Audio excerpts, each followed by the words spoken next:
Hey, what's up? Inside the Puzzle here today with a purple Kaido deck profile. It's the beginning of the OP2 meta. Just some quick side notes before getting to the deck profile. The meta seems really monster heavy, and the decks, I guess like purple isn't really that favored because like you have the introduction of the Black Navy deck, which is really strong. Like it's very overwhelming sometimes. The new Kinemon deck's really powerful too. Zoro Rush gained a lot of power, but Kaido could be potentially a sleeper or I guess like a counter to the meta. If you guys are looking for I guess like direction on I guess like purple on where to go, this might be a good basis.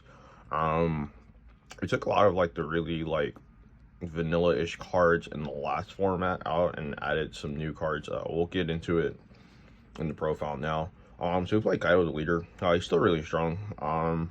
Some people started playing blue purple Kaido because the mana ramp by like your third turn is really strong to have 10 mana. We'll get into that profile later on this week, but let's talk about this. Right, so Kaido's cool. You also have the pre-release here. You know, when you're at 2 or more, you got to open your eyes because you're at critical condition. We'll just put that there. All right, so let's talk about Hannibal, right? So OP2 introduces the Impel down engine, which is really strong. Gives you a Rhoda, right, or like a tutor, which I guess like as the other sets increase and progress, every other deck color or like archetype is getting a new searcher to increase their consistency count. He doubles also as like 1000 counter power. He looks at the top 5 and you get to add any Impel down. He has some really good targets. We'll talk about that as we go. Everything's ordered by cost, right?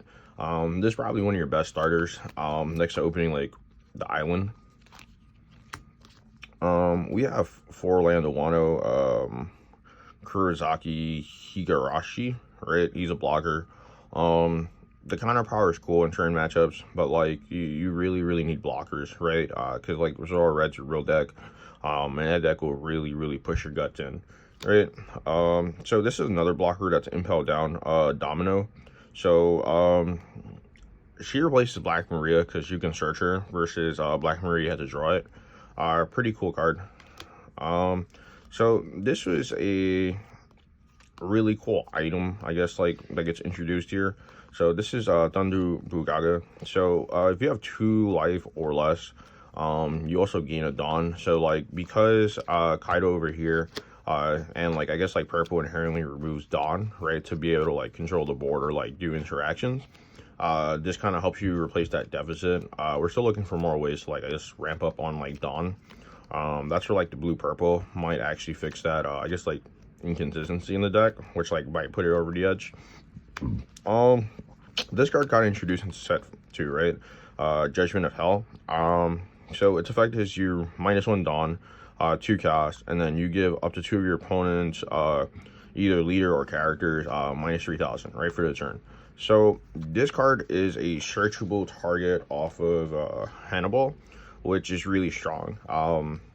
Early game, mid game, late game.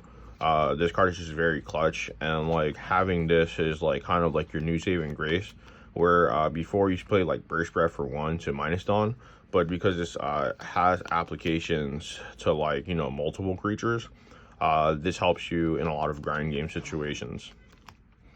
So little Sadie, she's on play. You can play a Gel Beast card. Most people played it for I guess like the counter power, but she has applications where her targets is like one's a 4-drop blocker, right? That's like 5k, and then another one's like 5k double strike, which is kind of cool. But she's primary focus is just the counter power, right? Because you want like counter power cards to like keep you in the game. Counter power is like very good for deck building. We played you Jack, right? So Jack on play effect is kind of cool. You trash a card, you gain it on is active. Earlier I had said that this deck kind of like has this weird thing where like you're going neg and Dawn, so you're putting yourself behind. This kind of helps you, but this also doubles as 1000 counter power. Island, this is pretty self-explanatory. This is kind of like your ramp up card or like your win con for the deck realistically. Getting an extra Dawn every single turn and like trying to put yourself ahead of the opponent is very strong, because like this deck's just main purpose is try to out resource, control the board, and just like starve them on resources, but like board popping, right? We have 3 film pack Uda. So she's a blocker, but then on block you can minus a Dawn and also suspend something. So like she's kind of like a very weak version of Pump Gibson for like the green deck, but she also serves as like, I guess like she deals with 2 bodies, right? It goes back to Judgment of Hell, where like you want to be able to have like multiple interaction with cards, so having like dual utility in the game is just very high impactful, right? Only cons to this realistically, because I only set the good sides, is that she can be outed by Gunkat Jet Pistol, she can be outed by Okiku, she can be outed by Izo, Yamato. There's like a lot of cards. Even with like the black deck, they can just out this really easily, right? We have 4 Queen. Queen's kind of like a draw engine. Draw 2, discard 1. You're giving up a Dawn. Very beefy body. Also doubles as an attacker in some situations. We have 4 X-Drake.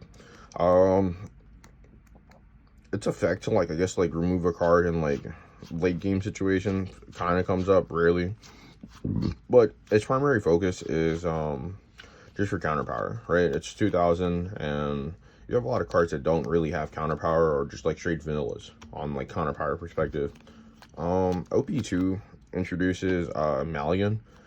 His effect is kind of cool. So like on play, you can remove a Dawn and you remove a Dawn from their side, and then when it dies, they have to give up 2.